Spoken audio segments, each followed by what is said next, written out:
Good morning बच्चा party. हम जो चैप्टर कर रहे थे दैट वाज पार्टनरशिप, और पार्टनरशिप चैप्टर के अंदर में हमने जितना भी बेसिक इंट्रोडक्टरी पार्ट था, like sir what is a partnership form, partnership deed क्या होता है, what is profit sharing ratio, what are the different types of accounts that we need to prepare while dealing with a partnership form, sir admission क्या होता है, retirement क्या होता है, ये सारी की सारी चीजें हमने अब तक पढ़ ली थी। पर रिकंस्टिट्यूशन का एक टॉपिक बचा है जो टॉपिक हमने आज के क्लास में कवर करना है, that is death of a partner. Sir retirement हो, एडमिशन हो, change in profit sharing ratio हो, ये सब अपनी मर्जी से होता है। पार्टनर को मन कर रहा हम पीएसआर चेंज करेंगे, भैया कर दो। पार्टनर्स को मन कर रहा हम किसी नए पार्टनर को लेकर के आएंगे, भैया कर लो। किसी पार्टनर को मन कर रहा हम रिटायर कर लेंगे, ठीक है चले जाइए। बट ये जो टॉपिक है डेथ ऑफ अ पार्टनर, ये किसी पार्टनर के अकॉर्डिंग नहीं चलता है। ये पार्टनर ऊपर बैठे हैं, यमराज, अल्लाह ताला, जो भी हैं, मतलब जिनको लग रहा है कि अब हो गया तुम्हारा दुनिया में काम खत्म, कम अप, उसको क्या करेंगे हम लोग, we deal with this chapter death of a partner. Sir क्या डिफरेंस आ जाता है रिटायरमेंट और डेथ के अंदर में? देखिए, जब रिटायरमेंट होता है ना तो आपको पता है कि आपने किस बंदे को पेमेंट करना है। फॉर एग्जांपल ए, बी और सी थे, सी ने बोला मुझे पार्टनरशिप फर्म से रिटायर करना है, तो वी आर श्योर कि हाँ हमको पेमेंट किसको करना पड़ेगा, मिस्टर सी को। बट डेथ में क्या है, डेथ में तो उसका टिकट कट गया, या तो वो जल गया या तो वो कब्र में गया। पर जिसका डेथ हो गया, अब उस पार्टनर का पैसा किसको पेमेंट होगा, तो वहां पर यहां आप एक नई चीज पढ़ोगे जिसको नाम दिया जाता है एग्जीक्यूटर अकाउंट। एग्जीक्यूटर का मतलब क्या होता है, माय लीगल हायर्स। अगर मान लो कोई, मैं नहीं खुद को मारूंगा, अगर मान लो कोई एक इंडिविजुअल है, इफ इट डाइज, तो उसका बेटा, बेटी, उसकी बीवी, कोई भी उसके माँ बाप, they are the legal heirs, और जो भी पैसा उसका बनता है वो पैसा उसको ट्रांसफर कर दिया जाएगा। अब डिफरेंस एक और क्या आ जाता है, रिटायरमेंट है ना, रिटायरमेंट का डेट स्पेसिफाइड है। आपको पता है कि किसी पार्टनर ने नोटिस डाल दिया और बोला सर आज से 4 महीने बाद मैं रिटायर हो जाऊंगा, so you are confirm, 4 months बाद वो बंदा रिटायर कर रहा है। बट डेथ क्या, यमराज बोलेंगे थोड़े कि यार एक काम कर, मेरा ना मतलब थोड़ा अकाउंट बैलेंस करना, मेरा बैलेंस शीट मैच नहीं कर रहा, चल तेरे को उठा के ले चलता हूँ। हम लोग नॉर्मली क्या करते हैं अपने अकाउंट्स के अंदर में, सर बैलेंस शीट मैच करना है, एनी हाउ मैच कराना है, तो हम कुछ इधर से उधर करके कर देते हैं। यमराज के साथ ऐसा कंसेप्ट थोड़े। अभी यमराज आएंगे, मान लो यमराज किसी पार्टनर को, सुनो सुनो मेरे बैलेंस शीट में ना एक बंदा कम पड़ रहा है, काम करता हूँ तेरे को उठा करके ले चलता हूँ। प्रैक्टिकली ये चीज पॉसिबल नहीं है ना। So death of a partner क्या है, death of a partner is very uncertain. कोई नोटिस वोटिस दे करके पार्टनर नहीं जाएगा। बस रिटायरमेंट और डेथ में एक ही डिफरेंस है कि रिटायरमेंट में अब तक आप हर जगह रिटायरिंग पार्टनर का नाम यूज करते थे, यहां पर अब आप हर जगह किसका नाम यूज करोगे, एग्जीक्यूटर का। जो भी मरा उसका जो भी लीगल हेयर्स वगैरह है, जो भी एग्जीक्यूटर है, सारी की सारी एंट्री उसी एग्जीक्यूटर के नाम पर करी जाएंगी। So let's start this topic, what is death of a partner. हम जो टॉपिक स्टार्ट करने जा रहे हैं वो टॉपिक क्या है, डेथ ऑफ अ पार्टनर। अभी मैं तुम लोगों को बता भी रहा था basic difference between the retirement of a partner and death of a partner. The basic difference between the two situations are that the retirement of a partner may be planned to be effective from a particular date, whereas the death of a partner may occur at any time during the year. Sir ये तो obvious है sir, retirement बता के होगा। Death क्या है, जिस दिन यमराज का डंडा चला, भैंसे पर बैठ करके आए, बोले चलो बेटा हो गया आज का तुम्हारा इस दुनिया का मोह माया त्यागो और चलो मेरे साथ, बहुत सीए बन लिए। That the payment of the amount due is made to the retiring partner in the case of retirement of a partner, whereas the payment of the amount due is made to the legal representative of a deceased partner in the case of death of a partner. Normally हम क्या करते हैं, जो retire हो रहा है sir उसको पैसा देते हैं, तमाशा खत्म, चलो भैया निकलो। बट डेथ के केस में क्या है, जो पेमेंट है that payment is made to the legal heirs. जो भी लीगल हायर्स है, बेटा बीवी जो भी, मतलब जिसको हमने नॉमिनेट किया, एज अ नॉमिनी डाला है, that legal heirs will get the amount paid from our account. How to ascertain the share of a deceased partner When a partner dies, the deceased partner's share in the firm is calculated in the same manner as in case of a retiring partner. क्या फर्क पड़ता है sir? अगर मान लो कोई partner है, कोई partner retire कर रहा है, तो हम क्या करते थे सर? अगर मिड ऑफ द ईयर में उसने रिटायर किया, तो जिस दिन रिटायर कर रहा है उस दिन तक क्या प्रॉफिट वगैरह का शेयर आता था वो बांट देते थे, गुडविल या फिर जो भी हमने बांटना है सब कुछ डिस्ट्रीब्यूट करके अकाउंट क्लोज कर देते थे। सेम चीज तो डेथ भी है, एक अपनी मर्जी से चला गया और एक यमराज की मर्जी से चला गया, बट गए तो दोनों के दोनों पार्टनरशिप फॉर्म को छोड़ करके। तो सर हमें क्या टेंशन है, जो जाए जाने से मतलब है ना। If he is going we will pay his amount and settle the dues. Format of a deceased partner capital account. मान लो ए बी और सी थे, सी पे यमराज का दिल आ गया, यमराज ने बोला चलो बेटा ऊपर चल के थोड़ा बात करते हैं। क्या है, कैसे आपको किया जाएगा? सबसे पहले ओपनिंग पार्टनर, देन अगर शेयर ऑफ गुडविल है जैसे रिटायरमेंट में करते थे वो क्रेडिट करो। प्रॉफिट एंड लॉस अकाउंट का बैलेंस है तो पीएल सस्पेंस। अब तुम बोलोगे सर पीएल सस्पेंस क्यों करा रहे हैं? पीएल सस्पेंस इसलिए बच्चे, रिटायरमेंट में हमने दो चीजें की थी, एक ईयर कंप्लीट हो गया, बंदा रिटायर कर रहा है, तब तो प्रॉफिट एंड लॉस पूरे ईयर का बना है। बीच में बंदा रिटायर कर रहा है तो बोलता है वैसे केस में तो सर पीएल अकाउंट तो भी मेरा क्लोज नहीं हुआ है, तो हम पीएल की जगह क्या प्रिपेयर करते हैं? पीएल का एक हमशक्ल जिसको नाम दिया जाता है पीएल सस्पेंस अकाउंट, और उससे पैसा पे आउट किया जाता है। सेम चीज डेथ में भी है। डेथ का टाइम तो फिक्स नहीं है, मान लो ईयर के बीच में मर गया तो पैसा किससे ट्रांसफर करोगे? PL suspense. Reserves and surplus, interest on capital, revaluation, profit, ये सारी की सारी चीजें क्रेडिट होंगी। If there existing goodwill in the books, it will be debited. कोई ड्राइंग्स है तो debit, interest on drawing debit, undistributed losses debit, revaluation का लॉस डेबिट। लास्ट में जो भी बैलेंसिंग फिगर बचेगा, that balancing figure will be transferred to deceased partner capital account. समझ में आ गया ना?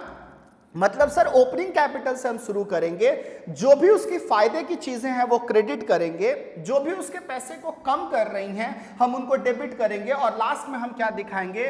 बैलेंस जो बचा, that balance will be transferred to deceased partner's executor account. ये पूरा का पूरा लाइन यही खत्म हो जाता है एग्जीक्यूटर पे आकर के, क्योंकि सर एग्जीक्यूटर ही मेरा डिसाइडिंग फैक्टर है, एग्जीक्यूटर ही है जिसको हम सारा का सारा पेमेंट करने के लिए जा रहे हैं। Outgoing partner share in the profit of the firm on death और रिटायरमेंट। मैंने ये पढ़ाया है आप लोग को, आप याद करो तो रिटायरमेंट टॉपिक में मैंने ये बताया था कि कैसे कोई आउटगोइंग पार्टनर है उसका रिटायरमेंट के टाइम पे या डेथ के टाइम पे प्रॉफिट का शेयर कैलकुलेट किया जाता है। अगर तुम्हें याद नहीं आ रहा तो रिपीट कराता हूं। एक ईयर एंड पे कराया था, दूसरा जब बीच में जा रहा है तो वो एवरेज प्रॉफिट, याद आ रहा है थोड़ा थोड़ा, एवरेज प्रॉफिट निकालो सर, फिर प्रोपोर्शन निकाल लो कि जितने मंथ में रिटायर किया या डेथ किया उसमें कितना दिन का प्रॉफिट आ रहा है, उस प्रॉफिट को सर पार्टनर्स के बीच में डिस्ट्रीब्यूट कर दो। थोड़ा थोड़ा धुंधली धुंधली याद है, बस वही चीज यहां भी बताना है। How to calculate the outgoing partner share in the profit? The calculation of outgoing partner share in the profit earned from the date of last balance sheet to the date of death or retirement involves the following two steps.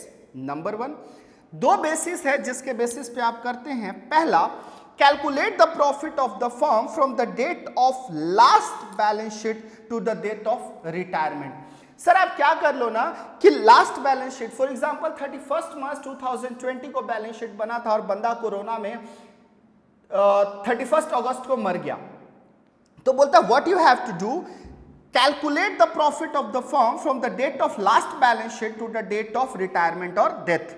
लिखता है subject to the agreement such profit may be determined either on the basis of time or on the sales basis using previous year profit or average profit for the past year। मतलब उसने बोला कि sir या तो sales का एक certain margin लेकर के आप प्रॉफिट डिसाइड कर लो या फिर एवरेज प्रॉफिट पे डिसाइड कर लो। तो ये आपके क्वेश्चन में स्पेसिफिकली मेंशन होगा कि आपने जो प्रॉफिट कैलकुलेट करना है उस प्रॉफिट को कैलकुलेट करने का तरीका क्या होना चाहिए, आप किस तरीके को यूज करके उस प्रॉफिट को कैलकुलेट करोगे। It will be clearly mentioned in your accounts, in your question. Number 1, on the basis of time. In such a case, the previous year profit or the average profit of the past year are divided between pre-death or retirement period or post-death or retirement period on the basis of time, assuming that the profit are earned evenly throughout the year. What is the assumption?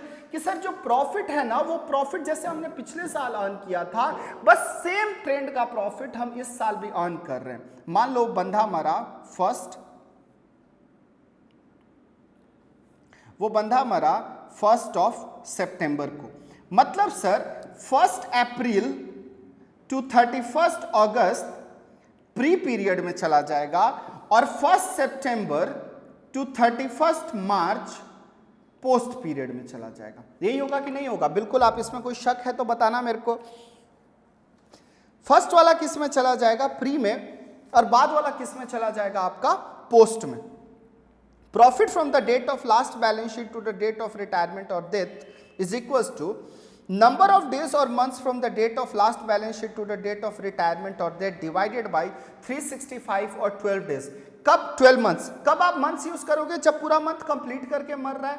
और कब आप days use करोगे? जब sir 3 तारीख 4 तारीख या 5 तारीख मतलब मिड ऑफ द मंथ मर जा रहा है. तो इनटू प्रीवियस ईयर प्रॉफिट और the average profit as given number of past years. मतलब पहला है कि सर आप किस बेसिस पे कैलकुलेट कर दो, on the basis of time, और दूसरा है on sales basis. In such a case the previous year profit और the average profit of past years are apportion between the pre death period and the post death period on the basis of turnover. पिछले case में हमने पूरा का पूरा distribution किस basis पे किया? On the basis of time. हम इस केस में किस बेसिस पे कर रहे हैं? On the basis of sales. Profit from the date of last balance sheet to the date of death or retirement equals to sales from the date of last balance sheet to the date of death or retirement divided by previous year sales or average sales of a given number of past year. मतलब आप देखो कि इस साल till date sales कितना है?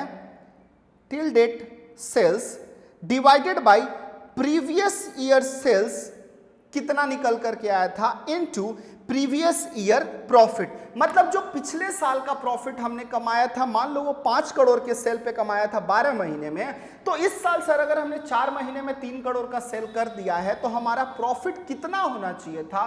That is calculated on the sales basis. बच्चे confuse मत होना, 2 ही डिफरेंस है.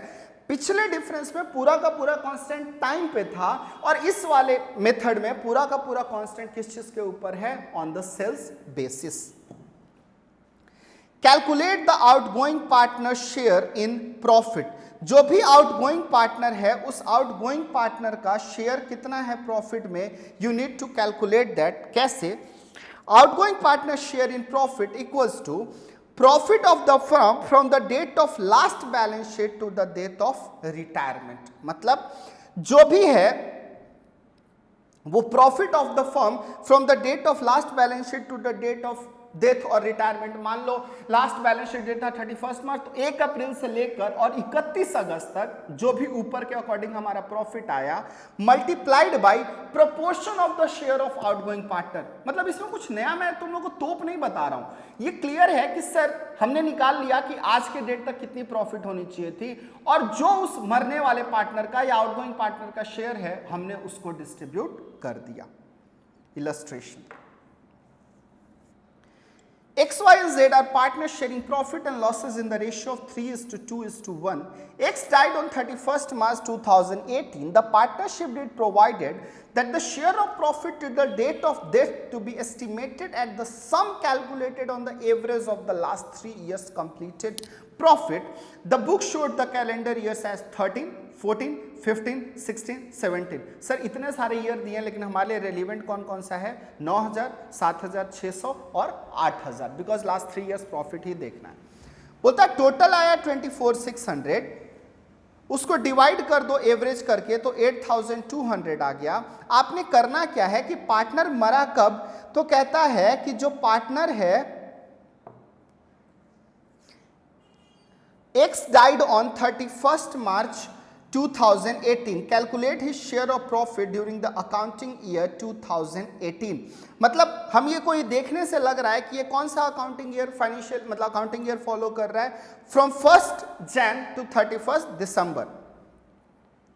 अब बोलता है कि कितने महीने वो इस साल में जिया? जैन, फेब और मार्च. 8,200 रुपया एवरेज प्रॉफिट था सर, 3 महीना बंधा जिया, 12 महीने का ये प्रॉफिट था, तो कितना रुपया निकल करके आ गया? 2,050 रुपया। और उसमें एक्स का शेयर कितना था? इंटू 3/6 कितना निकल करके आ गया? 1,025 रुपया। सो हमने क्या किया sir? We calculated average profit first, then sir average profit के बेसिस पे हमने ये निकाल लिया कि इस साल का एस्टिमेटेड प्रॉफिट 3 महीने का कितना होना चाहिए था।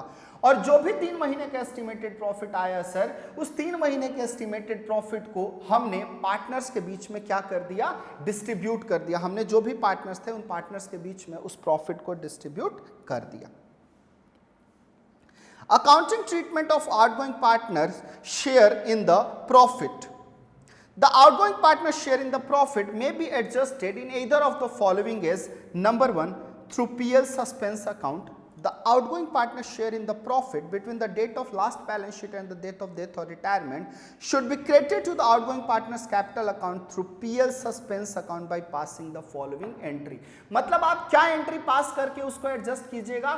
तो sir we will adjust it through PL suspense account. हम PL suspense, normal it's a kind of profit and loss account only, but difference क्या है? It is prepared in the mid of the year. तो हम sir PL suspense से balance निकालेंगे और उस balance को कहां पर क्रेडिट कर देंगे? पार्टनर्स के कैपिटल अकाउंट में। PL account debit to outgoing partners capital account, and in the case of loss, outgoing partner capital account debit to profit and loss account. The PL suspense should be closed by transferring its balance to the profit and loss account at the end of accounting period. Obviously sir, हम पूरे साल का profit एक last में निकाले, मान ले 6 लाख रुपया हो गया, तो हम बताएंगे कि इसमें से 3 लाख रुपया PL सस्पेंस का हम ऑलरेडी एडजस्ट कर चुके हैं, that will be adjusted in the profit and loss account. दूसरा, this treatment is appropriate only when the new profit sharing ratio of the continuing partner does not differ from their old profit sharing ratio. Number 2, through capital accounts of the gaining partner.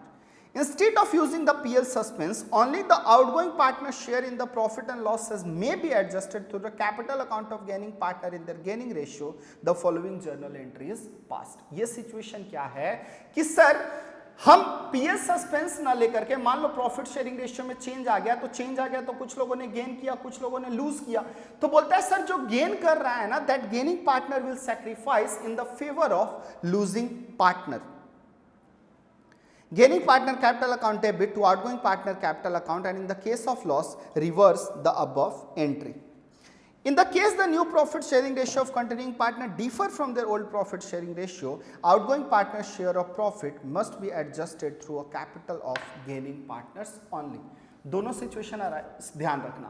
पहले situation में sir there is no change in profit sharing ratio, बोला कोई दिक्कत नहीं, PL suspense से कर दो।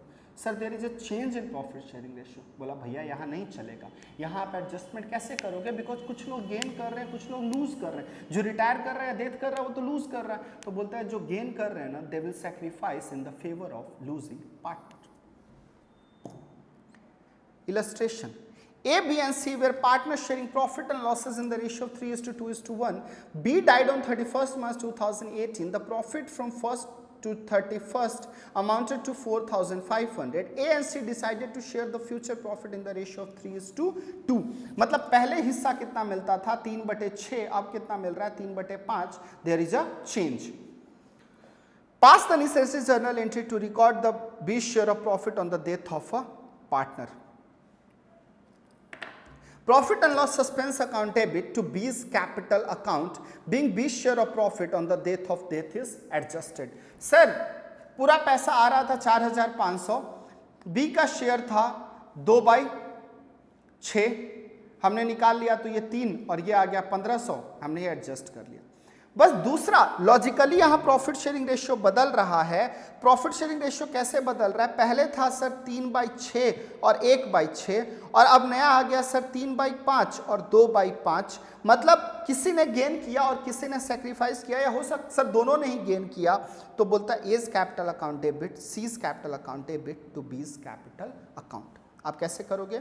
अगर नीचे देखो तो ये हो जाएगा 30 और 6 5 जा 3 5 जा 15 माइनस 5 6 जा 3 6 जा 18। ये कितना गेन किया? 3। और इस महाशय ने कितना गेन किया? 1/6 माइनस 2/5 मतलब 30। 6 5 जा तो 5 माइनस 5 6 जा तो 2 6 जा 12, इसने कितना गेन किया 7/30, मतलब गेनिंग रेशियो हो गया 3:7। 3:7 में हमने इस गेन को डिस्ट्रीब्यूट कर दिया और वो क्रेडिट किसको कर दिया हमने, सर जो पार्टनर मर गया उसको। अगला question, A and B are in a partnership sharing profit and losses in the ratio of 4:3:1. B died on 30th June 2018. The firm profits of the various year where 2013 का profit है 648,888, 2014 का है 160, 15 का है 20, 16 का लॉस है sir 20,000 और 17 का प्रॉफिट है 80,000 और 18 का प्रॉफिट है 1 लाख। मतलब सर हमारा किस तरह से आ रहा है 1,80,000 और 20,000। आगे A and C decided to share the future profit and losses in the ratio of 3:2, मतलब A और C के बीच में हो गया। इनका पुराना रेशियो कितना था 4/8, नया इसका कितना हो गया 3/5, इसका पुराना कितना था 1/8, इसका नया कितना हो गया 2/5। ठीक है sir. Goodwill is to be valued on the basis of 2 years purchase of the average profit of 4 completed years immediately preceding the year of death of a partner, pass the journal entry। हम सबसे पहले क्या निकालते हैं sir, gaining या sacrificing. Gaining या sacrificing कैसे निकालेंगे सर, 40, 8 5 जा तो 5 4 जा 20 माइनस 3 8 जा 24, मतलब सर इसका तो आ गया 4/40। इसमें आते हैं सर 40, 8 5 जा तो 5 माइनस 5 8 जा तो 2 8 जा 16, एक मिनट कौन मरा, C, 2/5 माइनस 1/8, 8 5 जा तो 5 और 5 8 जा 2 8 जा 16, इसने कितना गेन किया 11/40, मतलब गेनिंग रेशियो कितना हो गया 4:11। हमने अपने क्वेश्चन के अंदर में सबसे पहले जो गेनिंग रेशियो निकल करके आता वो गेनिंग रेशियो हमने कैलकुलेट किया, we find out the gaining ratio, और गेनिंग रेशियो फाइंड आउट करने के बाद फिर हम क्या करते हैं एवरेज प्रॉफिट निकालते हैं। Sir 160 average profit of the last 4 years, average profit of the last 4 years कितना कितना है सर, लास्ट 4 ईयर्स कौन कौन से हैं सर, 1 लाख रुपए प्लस 80,000 रुपये माइनस 20,000 रुपये प्लस 20,000 रुपये, मतलब 1,80,000 divided by 4, I think it should be 160, 1,60,000, एक मिनट रुकना, कब मरा वो बंदा मरा 30 जून 2018। ओके, दिस इज 2018 का profit, this will be excluded because 2018 के एंड का प्रॉफिट है, बंदा तो बीच में ही मर चुका है, तो अगर बीच में मर चुका है तो प्रॉफिट कौन कौन सा लेंगे हम लोग प्रॉफिट लेंगे आपका 2014, 15, 16 और 17, 160 प्लस 20 माइनस 20 प्लस 80 निकल करके कितना आया average profit 60,000। Goodwill is valued at 2 years purchase तो 120, और बी का शेयर कितना है तो 1,20,000 इंटू 3/8 45,000 रुपीज़। सर हमारा गेनिंग सैक्रिफाइसिंग निकल गया, हमारा शेयर ऑफ गुडविल निकल गया। एंट्री हमको पता है sir, gaining partners account debit to sacrificing partner account, 45,000 को 4:11 में बांटा तो 12,000 और 33,000 45,000 डिस्ट्रीब्यूटेड। सेम एक क्वेश्चन है जिस क्वेश्चन में आपको क्या करना है, फॉर्म का गुडविल कैलकुलेट करना है, गुडविल कैलकुलेट करने के बाद उसको गेनिंग या सैक्रिफाइसिंग रेशियो में डिस्ट्रीब्यूट कर देना है। ये भी एक क्वेश्चन है, इस क्वेश्चन में आपको क्या करना है सर, गुडविल निकालना है, और गुडविल के साथ ही साथ हमको एक और चीज फाइंड आउट करनी है, क्या शेयर ऑफ प्रॉफिट, मतलब सर ये क्वेश्चन आप बना दीजिए, ठीक है। P, R and S are partners sharing profit in the ratio of 4:3:1, मतलब 4/4 3 7 और 1 8, 4/8, 3/8, 1/8। It is provided under the partnership deed that on the death of retirement of any partner, his share of goodwill to be valued at 1.5 of the net profit credited to his account during the last 4 completed years। Sir इसका मतलब क्या होता है, इसका मतलब ये होता है कि जो भी उसको शेयर मिला है लास्ट 4 ईयर्स में प्रॉफिट का, उसका हाफ जो वैल्यू होगा that half will be the value of goodwill. ठीक है सर,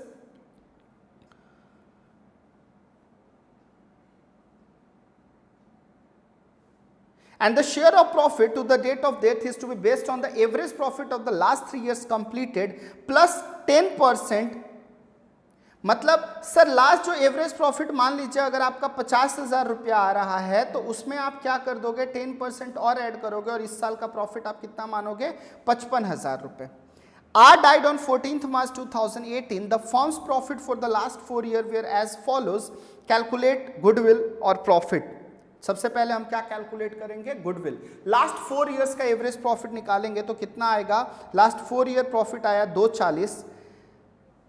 240 में इसका शेयर कितना निकल करके आता है 3/8 मतलब 90,000 because this profit sharing ratio is 3/8 और उसका शेयर ऑफ गुडविल कितना हो जाएगा तो 90,000 इंटू 1/2।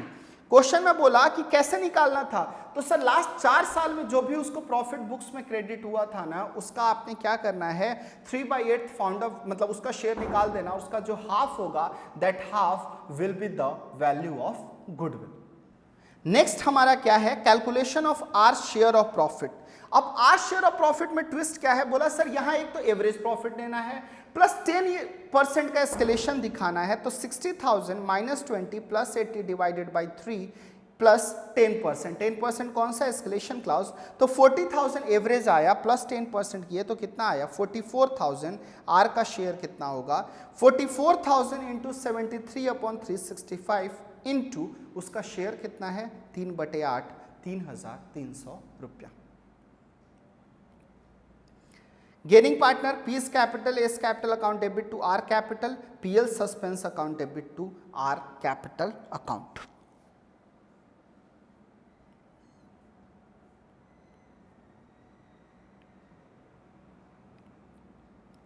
अब सर अभी तक हमने जो क्वेश्चंस किए ना वो बेसिक क्वेश्चंस थे, मतलब हम अकाउंट क्लोज कर ले रहे थे, अकाउंट क्लोज करने के बाद जो भी बैलेंस आ रहा था वो बैलेंस या तो बैलेंस शीट शो कर रहे थे या फिर हमने छोटे क्वेश्चंस किए जहां पर हमको गुडविल वगैरह कैलकुलेट करना होता था। सर एक बड़ा क्वेश्चन करते हैं जिस क्वेश्चन में हम क्या निकालेंगे कि जो पार्टनर मर गया उसके डिसीज मतलब उसके एग्जीक्यूटर्स को कितना पैसा आपने पेमेंट करना है, हम उस चीज के बारे में कैलकुलेशन करेंगे। फॉर एग्जांपल अगर मान लो ए बी और सी पार्टनर थे और सी मर गया तो बोलता है वैसे केस में जो भी एग्जीक्यूटर्स हैं उन एग्जीक्यूटर्स को कितना पैसा देना है, we will calculate about it. In the partnership agreement between A, B and C, we are sharing profit and losses in the ratio of 4:2:2, 4/8, 2/8, 2/8. The goodwill was to be valued on the death of any partner on the basis of such partner's share of 4 years profit calculated on the average of 5 years profit immediately preceding the year of death less 10%। मतलब sir सबसे पहले हम 5 years basis पे average profit calculate करेंगे। पहले ही हम मतलब उसका कंसेप्ट क्या समझ लेते हैं, उसमें से माइनस कर देंगे सर 10% तो हमारा फ्यूचर मेंटेनेबल प्रॉफिट आ जाएगा। सर उसको मल्टीप्लाई कर देंगे हम किस से 4 इयर्स से तो हमारा गुडविल आ जाएगा। The profit of the firm was 20,000, 60,000, 80,000, loss 10,000 का एंड 4,000 का, losses of 10,000 in 2016 and 4,000 in 2017। The deceased partner's share of profit for the period of his lifetime in the year of death was to be based on the average profit of the previous 3 years plus 10% investment were appearing in the book at rupees 8,000 plus 10% investment, market value है 10,000 वह appear हो रहा है books पे कितने पे 8,000 पे। ठीक है सर क्वेश्चन में आगे देखेंगे। A died on 31st May, his capital showed a net credit of 20,000 on 1 Jan 2018। हम मान करके चल लो यहाँ पर ईयर कब से कब तक फॉलो हो रहा है Jan to December, and he had drawn 6,000 since that date। Interest on capital to be allowed and interest on drawing to be charged at 12% per annum। Half of the investment were sold in the market to pay off A's executor in part। Prepare capital account and A's executor account। देखो question में सबसे पहले क्या करना चाहिए, हमको working निकालना चाहिए। वर्किंग में क्या, we will calculate the goodwill. Goodwill कैसे बताया मैंने, सर लास्ट 5 इयर्स का जो एवरेज प्रॉफिट है उसका 4 times is the value of goodwill. तो लास्ट 5 इयर्स का एवरेज प्रॉफिट कितना निकल करके आया, profit profit profit loss loss कितना आया, एवरेज प्रॉफिट 29,200 इंटू 4 तो वैल्यू ऑफ गुडविल कितनी हो गई 1,16,800। एज का कितना शेयर है, तो ए कितने के लिए शेयर करता था, 4/8, ए का शेयर आ गया 58,400। फर्म का गुडविल उसने बोला था कैसे, जो भी उसका शेयर आएगा उसमें से 10% माइनस करके जो वैल्यू आएगी वो होगा वैल्यू ऑफ फर्म गुडविल। मतलब 58,400 माइनस 10% 52,560, और ए का शेयर कितना हो गया 52,560 इंटू 4/8। कुछ अलग नहीं है, सिर्फ पॉइंट्स में कंफ्यूज करना चाह रहा है। बोला सबसे पहले आप क्या कर लो, एवरेज प्रॉफिट कैलकुलेट कर लो। आपने बोला ठीक है सर। बोला फिर उसको 4 इयर्स परचेज पे निकाल लो। आपने बोला ठीक है सर। बोला उसमें से अफोर्डशेड प्रॉफिट में से ए का जो शेयर है उससे 10% जो क्या हो जाएगा, फॉर्म का गुडविल होगा, तो 10% हमने माइनस कर लिया, तो ए शेयर ऑफ गुडविल हमको पता चल गया। अब a share of profit, average profit आया 22,000। एस्टिमेटेड प्रॉफिट कितना हो जाएगा इस ईयर का, तो बोला 10% बढ़ा दो, तो 22,000 प्लस 10% 24,200। और estimated profit for the 5 months proportionate हमने निकाल लिया 10,083। बोलता ए का शेयर कितना हो जाएगा 10,083 इंटू 4/8, उसको शॉर्ट में मैंने किया हुआ 1/2, कितना आ गया 5,042। सो गुडविल किस पे निकलना था 5 इयर्स, और आपका प्रॉफिट शेयर किस पे निकलना था 3 इयर्स के बेसिस पे। A share of profit on revaluation, हमने इन्वेस्टमेंट का रिवैल्यूएशन किया, बिल्कुल sir. 10,000 divided by 2 minus 8,000 divided by 2 into 4/8। Why we did 2 से डिवाइड हमने क्यों किया, बिकॉज सर कब मरे ये महाशय, तो बोले सर ये महाशय ईयर के बीच बीच में मर गए, जैन फेब मार्च अप्रैल मई, मतलब ईयर के बीच बीच में मर गए सर। इसके कारण हमने इसको क्या कर लिया, एवरेज करके कैलकुलेट किया, तो कितना निकल करके आया 500। अब आते हैं क्या क्या मिलेगा। Opening balance 20,000, interest on capital देना है 5 महीने का तो 1,000, पीएल सस्पेंस का शेयर 5,042, गुडविल से आया इतना और इतना, गुडविल से दोनों ने कितना दिया 26,280, गेनिंग सेक्रीफाइसिंग रेशियो बेसिस पे 13/40 13/140, रिवैल्यूएशन से आया 500, ड्राइंग्स था 6,000, इंटरेस्ट चार्ज किया। जो बैलेंस है that balance will be paid to the executor. Capital account debit to bank account, ये समझ में आ रहा है क्यों लिखा है मैंने टू बैंक अकाउंट। क्वेश्चन में बोला है सर आपने इन्वेस्टमेंट बेच डाला, सर इन्वेस्टमेंट बेच डाला तो 50% किस लिए इन्वेस्टमेंट सेल किया, देखो यहाँ एक लाइन लिखा हुआ है, half of the investment were sold at market value to pay off as executed. Market value 10,000, उसका हाफ कितना होता है 5,000, वो आपने एग्जीक्यूटर को पे कर दिया, और बैलेंस उसका हमने क्या कर दिया कैरिड फॉरवर्ड। सो क्वेश्चन में कुछ ऐसा अलग नहीं था, आपने सिर्फ नॉर्मली एक कैपिटल अकाउंट बनाना है, कैपिटल अकाउंट को क्लोज करना है, और कैपिटल अकाउंट को क्लोज करने के बाद वो पैसा एग्जीक्यूटर के अकाउंट में ट्रांसफर करना है, और एग्जीक्यूटर से जो दे रहे हो वो पे कर दो, कुछ लोन में कन्वर्ट कर दिया तो लोन में दिखा दो, अदरवाइज बैलेंस शीट ही आपको शो करना पड़ेगा। सेम एक मिलता जुलता क्वेश्चन मैंने अगला वाला दिया है, ये तुम लोग बनाना, ये तुम्हारे लिए है अगला वाला क्वेश्चन, एकदम सेम क्वेश्चन है इसीलिए मैं नहीं बना रहा हूँ। एक क्वेश्चन हम करेंगे अभी, ये क्वेश्चन है आपका रिटायरमेंट कम एडमिशन, बहुत अच्छा क्वेश्चन है। इस क्वेश्चन में हुआ क्या कि सर एक पार्टनरशिप फॉर्म में सबसे पहले ना या तो रिटायरमेंट या एडमिशन हो रहा है, और मतलब रिटायरमेंट के साथ साथ एडमिशन भी हो रहा है या एडमिशन के साथ साथ रिटायरमेंट भी हो रहा है, तो बताइए उस क्वेश्चन को कैसे करेंगे। देखो जब एग्जाम में क्वेश्चंस आते हैं ना, तुम्हें लगता है बाप रे बाप सर इतना लंबा क्वेश्चन है, पसीने छूट गए सर कैसे करें, लेकिन आप पढ़ो, आप क्वेश्चन को 2 पार्ट में बांटो, एक पार्ट जब तक रिटायरमेंट का है और दूसरा पार्ट जब एडमिशन का है। मतलब जब रिटायरमेंट हुआ तो बुक्स क्लोज करके फ्रेश बैलेंस शीट बना लो, और फिर उस फ्रेश बैलेंस शीट के बेसिस पे किसी नए पार्टनर का एडमिशन कर दो। क्वेश्चन है, Dovell and Company is a partnership formed with partner Mr. A, Mr. B and Mr. C sharing profit and losses in the ratio of 10:6:4. The balance sheet as on 31st March 2018 is as under: goodwill, land, building, plant, investment, furniture, stock, debtors, advertisement, expenditure, सारे के सारे चीजें दी हुई है। Question देखो कितना मजेदार है, मतलब एवरीथिंग इज कवर्ड। आप workman compensation, investment fluctuation, employees provident fund, advertisement, expenditure, each and everything which will form a part of your evaluation account has been covered into this question. It was mutually agreed that Mr. B will retire from the partnership firm and his place Mr. D will be admitted as a partner with effect from 1st April 2018. For this purpose, the following adjustments are to be made. Goodwill is to be valued at 1 lakhs and D brings his share of goodwill in cash. ठीक है sir. Building and plant and machinery are to be depreciated by 5% and 20%. किसका part है sir? Revaluation account. Investment will be to be taken over by the retiring partner at the market value. Market value investment का कहीं कुछ दिया हुआ है क्या? हाँ सर, 15,000. मतलब इन्वेस्टमेंट में भी हमको कितना फायदा हो गया? 3,000. Provision of 20% is to be made on the debtors to cover the doubtful डेब्ट. In the reconstituted form, the total capital will be 2 lakhs, which will be contributed by Mr. A, Mr. C and Mr. D in their new profit sharing ratio. Sir यहाँ एक और चीज निकल कर के आ जाएगा क्या? Adjustment of capital. जिसका एक्सेस है वो निकाल लेगा, जिसका कम है वो लाएगा. ठीक है. The surplus for if any will be used for repaying the bank overdraft. कोई भी surplus है, it will be used for paying the bank overdraft. The amount due to his retiring partner will be transferred to his loan account. जो भी amount due है retiring partner का, that will be transferred to his loan account.